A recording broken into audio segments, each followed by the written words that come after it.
म्हाडाच्या कोकण मंडळातर्फे तब्बल 12,000 घरांसाठी लॉटरी. ठाणे, कल्याणसह रत्नागिरी, सिंधुदुर्ग इथल्या घरांचा समावेश. आजपासून करता येणार अर्ज.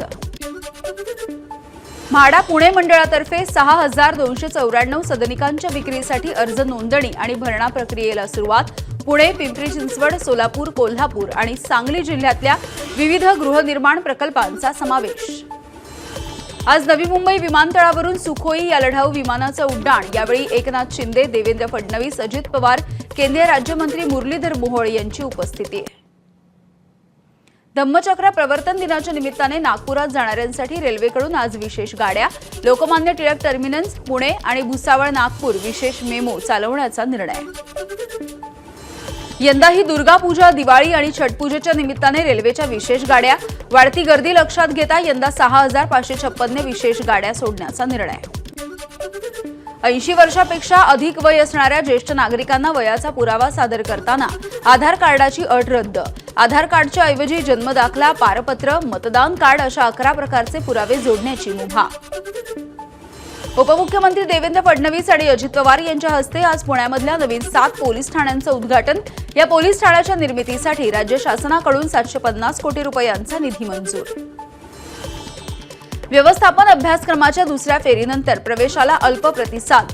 सीईटी परीक्षा, त्यात प्रत्यक्ष प्रवेशासाठी 2 महिने विलंब झाल्यामुळे बीबीए आणि बीसीए याच्या प्रवेशाला विद्यार्थ्यांचा अल्प प्रतिसाद. औषध निर्माणशास्त्र अभ्यासक्रमासाठी रखडलेली प्रवेश प्रक्रिया सुरू.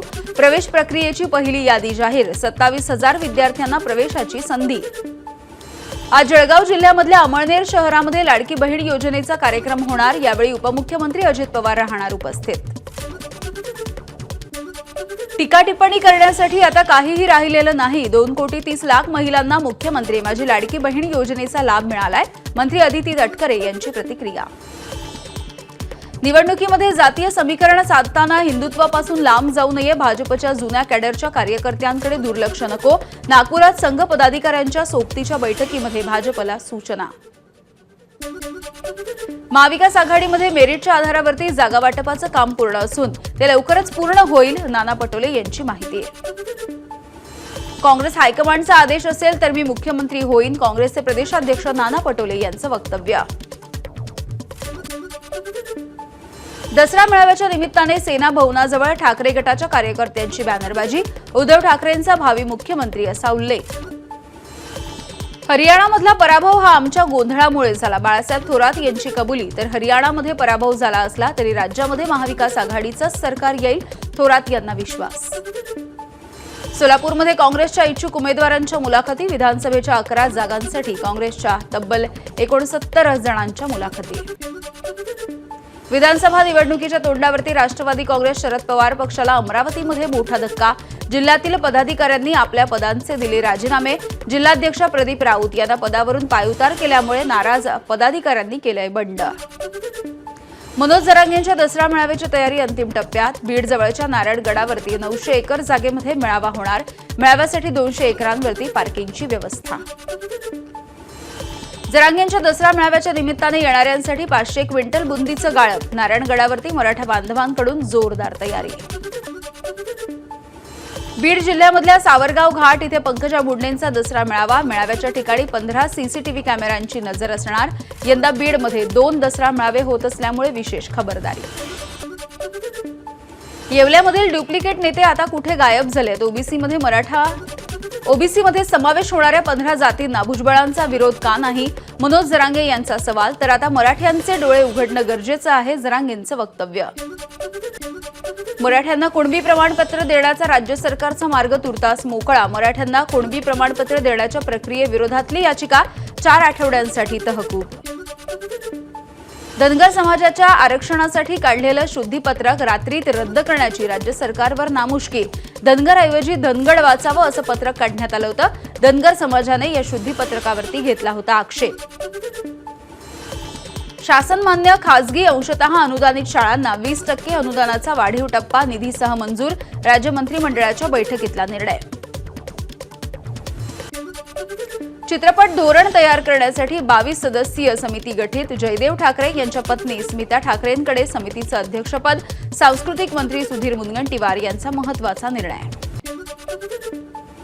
पप्पू कलानी यांचे पुत्र ओमी कलानी आणि सून पंचम कलानी यांनी जयंत पाटील आणि सुप्रिया सुळे यांची घेतली भेट। राष्ट्रवादी काँग्रेस शरदचंद्र पवार पक्षाकडून उल्हासनगर विधानसभा मतदारसंघामधून निवडणूक लढवण्यासाठी ओमी कलानी इच्छुक। माढा मतदारसंघामधील राष्ट्रवादीचे आमदार बबन शिंदे जयंत पाटील आणि सुप्रिया सुळे यांच्या भेटीसाठी दाखल। पुत्र रणजित शिंदे यांना राष्ट्रवादी शरद पवार पक्षाकडून उमेदवारी मिळवण्यासाठी बबन शिंदेही उत्सुक। अणुशक्तीनगर विधानसभेसाठी राष्ट्रवादी काँग्रेस शरदचंद्र पवार पक्षाचाच उमेदवार असेल। इच्छुक उमेदवारांच्या मुलाखतीच्या वेळेला सुप्रिया सुळे यांनी केलं स्पष्ट। सोलापूरच्या माळशिरस विधानसभा मतदारसंघामध्ये उत्तम जानकरांच्या विरोधात भाजप कुणाला उमेदवारी देणार याकडे लक्ष। राम सातपुतेंसोबतच आप्पासाहेब देशमुख यांचंही नाव उमेदवारीसाठी चर्चेत। राहुरी विधानसभा मतदारसंघामधील विखे समर्थकांसह भाजप कार्यकर्त्यांचा काँग्रेसमध्ये प्रवेश। बाळासाहेब थोरात यांच्या उपस्थितीमध्ये पक्षप्रवेश संपन्न। आवक घटल्यामुळे भाज्यांचे दर 15 ते 20 रुपयांनी वाढले। बटाटा, मिरची, टोमॅटोसह शेवगा आणि फ्लॉवरच्या दरामध्ये वाढ। मुंबईच्या पश्चिम उपनगरांमध्ये रात्री मुसळधार पाऊस। मुसळधार पावसामुळे मुंबईच्या पश्चिम उपनगरामधल्या भागामध्ये साचलं पावसाचं पाणी। मुंबईमध्ये झालेल्या मुसळधार पावसातही गरबा रसिकांनी आपला हिरमोड करून न घेता पावसामध्ये सुद्धा लुटला गरबा खेळण्याचा आनंद। मुंबईमध्ये काल रात्री झालेल्या पावसामुळे बोरिवली परिसरामध्ये नवरात्र उत्सवाच्या निमित्ताने लावण्यात आलेले बॅनर पडले। सुदैवाने या घटनेमध्ये कोणतीही हानी नाही। काल रात्री भिवंडी शहरामध्ये विजांच्या कडकडाटासह वादळी वाऱ्यासह पावसाची हजेरी। यावेळी उकाड्यापासून हैराण झालेल्या नागरिकांना दिलासा। गेल्या 24 तासांमध्ये अकोल्यातल्या अनेक भागांमध्ये पावसामुळे कापणीला आलेल्या सोयाबीनच्या पिकाचं नुकसान होण्याची शक्यता। बुलडाणा जिल्ह्यामधल्या चिखली, खामगाव, शेगाव या तालुक्यामध्ये वादळी वाऱ्यासह मुसळधार पाऊस। सोयाबीन आणि कापूस काढणाऱ्या शेतकऱ्यांची तारांबळ। लातूर जिल्ह्यातल्या अनेक भागांमध्येही तुफान पावसामुळे काढणीला आलेल्या सोयाबीनच्या पिकांचं मोठं नुकसान। वर्ध्याच्या काही भागामध्ये पावसाची जोरदार हजेरी। सेलू, घोराड, सुकळी, धानोली, वडगाव, रमणा इथे पावसाची हजेरी। पावसामुळे शेतामध्ये कापून ठेवलेल्या सोयाबीनचं मोठं नुकसान। काही ठिकाणी वीज पुरवठा खंडित। नवी मुंबईच्या तळोजा कारागृहामध्ये कार्यरत शिपायाच्या जेवणाच्या डब्यामध्ये अंमली पदार्थ सापडले। तपासणी करत असताना ही बाब उघड, गुन्हा दाखल। माढ्यामध्ये प्रथमच कृषी आणि सांस्कृतिक महोत्सवाचं आयोजन। अभिजित पाटील यांच्याकडून आयोजन। मतदारांना खुश करण्याचा प्रयत्न। गोंदियामध्ये रेतीची तस्करी करणाऱ्या 6 आरोपींवरती गुन्हा दाखल तर एकावरती दंडात्मक कारवाई। स्थानिक गुन्हे शाखेच्या पोलिसांची कारवाई।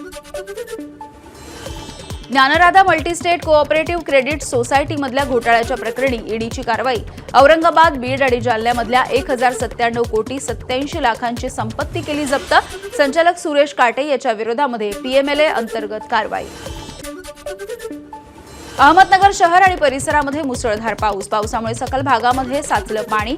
हवामान विभागाकडून 14 तारखेपर्यंत जिल्ह्याला येलो अलर्ट जारी। बुलडाण्यामध्ये जीएनएम नर्सिंग परीक्षेचा पेपर फुटला। रात्रीच विद्यार्थ्यांना व्हॉट्सअप ग्रुपवरती आला पेपर। सकाळी पेपर सुरू असतानाच पेपर फुटल्याचं झालं उघड। 8 ते 10 विद्यार्थ्यांचे मोबाईल जप्त। पुढील कारवाई सुरू। जळगावमध्ये भाजपने आयोजित केलेल्या नवरात्र उत्सवामध्ये शिंदे गटाच्या शहराध्यक्षाचा गोंधळ। भाजप तालुका अध्यक्ष अमोल शिंदे याच्या आरोपामुळे शहरामध्ये खळबळ। भंडाऱ्यामध्ये तहसीलदारांना अधिकार नसताना पदाचा गैरवापर, अकृषिक परवानगी दिल्यामुळे वनिता लांजेवार यांच्यावरती निलंबनाची कारवाई। आमदार नरेंद्र भोंडेकर यांच्या तक्रारीवरून या प्रकरणाची चौकशी समिती झाली होती गठीत। नवरात्र उत्सवाच्या काळामध्ये डहाणूमधल्या प्रसिद्ध महालक्ष्मी मंदिरामध्ये भाविकांची मोठी गर्दी। राज्यासह गुजरात आणि राजस्थानमधल्या भाविकांचाही समावेश। चंद्रपूर शहरामधल्या बाबूपेठ रेल्वे उड्डाणपूल आमदारांच्या पुढाकाराने झाला वाहतुकीसाठी खुला। माता महाकालीची पालखी आणि भारतरत्न डॉ. बाबासाहेब आंबेडकर यांची प्रतिमा असलेला रथ सोबत घेऊन पूल करण्यात आलाय खुला। गणेशोत्सवामध्ये मिळणारा आनंदाचा शिधा अजूनही गोडाऊनमध्येच असल्याचं चित्र। रायगड जिल्ह्यामधला प्रकार, गोदामांमध्ये साहित्य नसल्यामुळे शिधा पडून असल्याची माहिती। कल्याणमधील नामांकित बिल्डर मंगेश गायकर यांना लागली गोळी. बंदूक साफ करत असताना हाताला लागली गोळी. गायकर यांचा मुलगा काच लागल्यामुळे जखमी. पोलिसांकडून तपास सुरू. राज्य शासनाकडून कापूस आणि सोयाबीन उत्पादक शेतकऱ्यांना मोफत फवारणी पंपाचं वाटप सुरू. त्यामुळे कृषी अधिकारी कार्यालयाच्या बाहेर शेतकऱ्यांची मोठी गर्दी. ड्रिंक अँड ड्राईव्हच्या प्रकरणी पोलिसांनी अडवल्यामुळे तरुणानं दुचाकीच पेटवली. वसईच्या सन सिटी इथली घटना. रविशंकर नायर असं तरुणाचं नाव. तरुणाला पोलिसांनी घेतलं ताब्यात. अभिनेत्री शिल्पा शेट्टी आणि राज कुंद्रा यांना हायकोर्टाचा दिलासा. जोपर्यंत नोटिशीला लवादामध्ये आव्हान देऊन ते निकाली निघत नाही तोपर्यंत कारवाई करणार नाही. ईडीची हायकोर्टामध्ये हमी. देशामध्ये जानेवारी 2025 नंतर जनगणना सुरू होणार. सीमा सील करण्यावरची बंदी उठवली. 31 डिसेंबरपर्यंत राज्याच्या सीमा बदलता येणार. जनगणना निबंधकांनी जारी केला आदेश. सणासुदीच्या निमित्ताने केंद्र सरकारची राज्यांना मोठी भेट. केंद्राकडून राज्यांना 1,78,173 कोटी रुपयांचं कर वाटप. महाराष्ट्राला 11,255 कोटी रुपये. लाईट गेल्याचा फायदा घेत अज्ञात इसमाने महिलेच्या घरामध्ये घुसून केली निर्घृणपणे हत्या.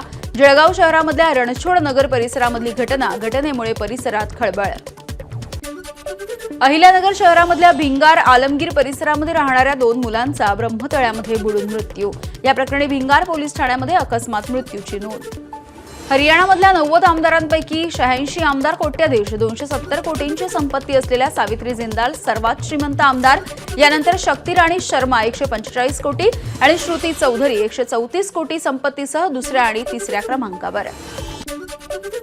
बॉलिवूडचे महानायक अमिताभ बच्चन यांचा आज 82वा वाढदिवस. कौन बनेगा करोडपती या कार्यक्रमामध्ये महानायक का जन्मोत्सव या विशेष भागामध्ये बच्चन यांचा वाढदिवस साजरा करण्यासाठी आमिर खान आणि त्याचा मुलगा जुनैद खानही उपस्थित.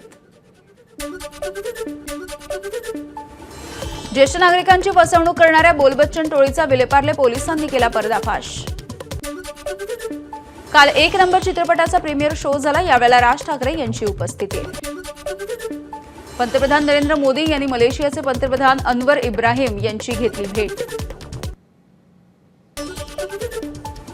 जगातील सर्वात मोठं वाळवंट असलेल्या मोरोक्कोमध्ये जोरदार पाऊस. वाळूच्या टेकड्या आणि पाम वृक्षही पाण्यात. दक्षिण कोरियन लेखिका हान कांग यांना साहित्याचा नोबेल पुरस्कार. आपल्या कथांसाठी त्या प्रसिद्ध. प्रख्यात टेनिसपटू राफेल नदाल यानं केली टेनिसमधून संन्यास घेण्याची घोषणा. नदाल 22 वेळा आहे ग्रँड स्लॅम चॅम्पियन. एबीपी माझा, उघडा डोळे बघा नीट.